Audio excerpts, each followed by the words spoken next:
ଗୋଟିଏ ଚାରା ଗଛକୁ ଯତ୍ନ କରି ଏକ ମହାଦ୍ରୁମରେ ପରିଣତ କରିବା ଭଳି ଜଣେ ଶିଶୁକୁ ବାଲ୍ୟକାଳ ଅବସ୍ଥାରୁ ଯତ୍ନ କରି ଜଣେ ମଣିଷ ପରି ମଣିଷ ରୂପରେ ଛିଡ଼ା କରିବାର ସକଳ ଦାୟିତ୍ୱ ଆମର, ଆମ ସମାଜର।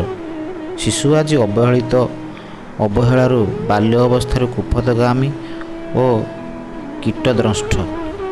ସେମାନଙ୍କୁ ଏହି ଘୋର ବିପାକରୁ ରକ୍ଷା କରି ସୁସ୍ଥ ସମାଜ ଗଠନ କରିବା ଅଭିଳାଷରେ ଚରମପୃଷ୍ଠରେ ଏହି ନିୟମିତ ସ୍ତମ୍ଭରେ ସଂଯୋଜନା।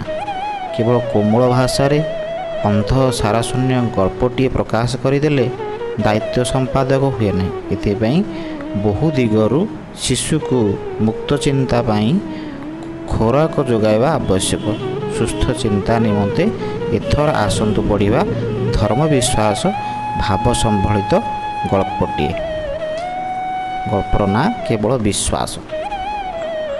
ପ୍ରତିଦିନ ପରି ସେଦିନ ମଧ୍ୟ ଚପଳମତି ଦେବାଶିଷ ତାର ସାଙ୍ଗମାନଙ୍କ ସହ ଖେଳ ସାରି ସନ୍ଧ୍ୟାବେଳକୁ ଘରକୁ ଫେରିଲା। ଦେଖିଲା ବାପା ମା ଦୁହେଁ ଠାକୁର ଘରେ ଆଖି ବୁଜି ବସିଛନ୍ତି।